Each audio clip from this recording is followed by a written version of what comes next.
Alors, français en grammaire, on va voir le verbe. Alors, il faut savoir plusieurs choses. Quand on parle de verbe, alors il y a quoi? Il y a tout d'abord les verbes à l'infinitif.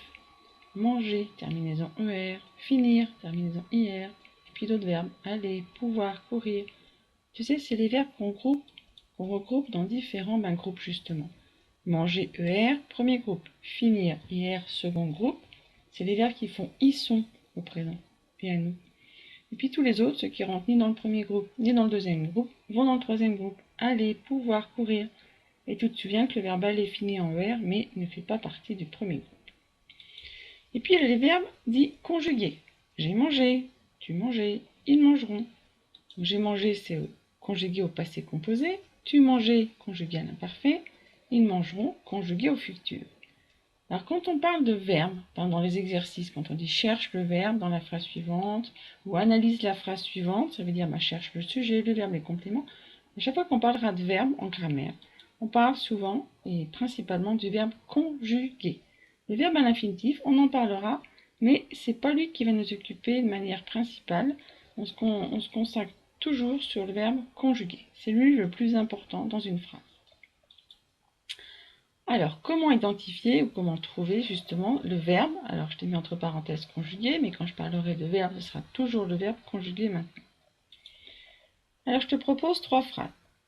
On joue en équipe, on joue en équipe, on jouera en équipe. Si tu veux, tu peux faire pause dans la capsule et tu vas souligner sur une feuille les mots qui ne changent pas dans chacune des 3 phrases. Tu devrais trouver à chaque fois le mot on et puis à chaque fois le mot en équipe. Qu'est-ce qui change à chaque fois? Jouer. Et là, on voit que c'est le verbe jouer conjugué au passé et principalement un imparfait. L'autre verbe jouer, on joue en équipe, c'est le verbe jouer conjugué au présent. Et la dernière phrase, on jouera en équipe. Jouera, c'est le verbe jouer au futur. Donc le seul mot qui a changé dans ces 3 phrases, et bien justement, c'est le verbe qui est conjugué. Donc pour trouver le verbe conjugué dans une phrase, on change le temps. C'est-à-dire si tu as une phrase au présent, tu vas essayer de la conjuguer au futur ou au passé par exemple. Alors il faut savoir qu'il y a 2 catégories de verbes. Les verbes dits d'action. Alors ça c'est les plus nombreux. C'est ceux qu'on trouve quasiment en plus grand nombre. En fait, ils indiquent ou ils portent l'action que va faire le sujet de la phrase. Par exemple, les enfants jouent dans la cour. Joue, là, c'est le verbe jouer, c'est un verbe d'action. Le sujet de cette phrase, les enfants portent l'action de jouer. C'est eux qui font l'action de jouer. Et une autre phrase, elle a 3 ans. Là, c'est l'action d'avoir 3 ans. Et au passage, je te montre que a, c'est le verbe avoir. Mais ça, tu le savais déjà. Tu vas voir pour la suite. Et puis, il y a une autre catégorie de verbes. Ce sont les verbes d'état. Ceux-là sont beaucoup moins nombreux, mais il faut quand même bien les connaître parce que parfois on va en avoir besoin. Ou ils vont avoir un certain rôle, notamment dans les compléments d'objets.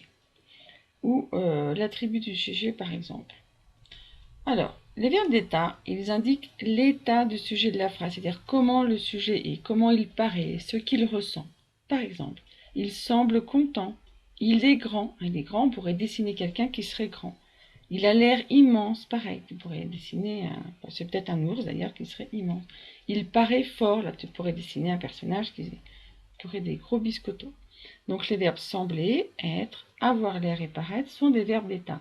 Et là, petite parenthèse, tu vois la différence, le verbe avoir l'air, il faut rajouter l'air, est un verbe d'état, alors que le verbe avoir tout court est bien lui un verbe d'action.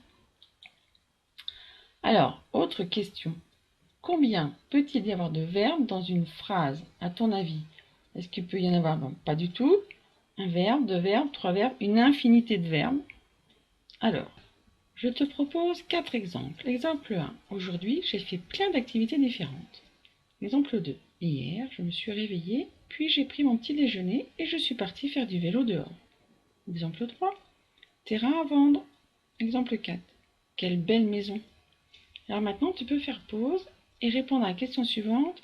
Tu vas souligner chaque verbe de chaque phrase. Ça devrait donner ça. Dans la phrase 1, effet est un verbe conjugué au passé composé. C'est le verbe faire conjugué au passé composé. Dans l'exemple 2, le verbe réveiller, suis réveillé, conjugué au passé composé. J'ai pris, le verbe prendre conjugué au passé composé. Suis parti, donc c'est le verbe partir conjugué au passé composé. Phrase 3, il n'y a pas de verbe conjugué. Et phrase 4, il n'y a également aucun verbe conjugué. Tu peux donc en conclure que dans l'exemple 1, il y a un verbe conjugué. Ça s'appelle une phrase verbale, quand il y a au moins un verbe conjugué. Dans l'exemple 3, il y a 3 verbes conjugués. C'est également une phrase verbale. Dans une phrase verbale, entre parenthèses, il peut y avoir 1, 2, 3, une infinité de verbes. Alors une infinité, pourquoi pas, mais en fait ce serait une phrase trop longue et surtout avec trop de répétitions. Mais un certain nombre de verbes conjugués. 3, 4, 5 semble peut-être un maximum. Mais bon. Et puis dans la phrase 3, il n'y a aucun verbe conjugué. Ça s'appelle une phrase non verbale, mais également une phrase nominale. C'est deux appellations possibles. La phrase 4, il n'y a également aucun verbe conjugué. C'est aussi une phrase non verbale, ou alors on l'appelle aussi phrase nominale.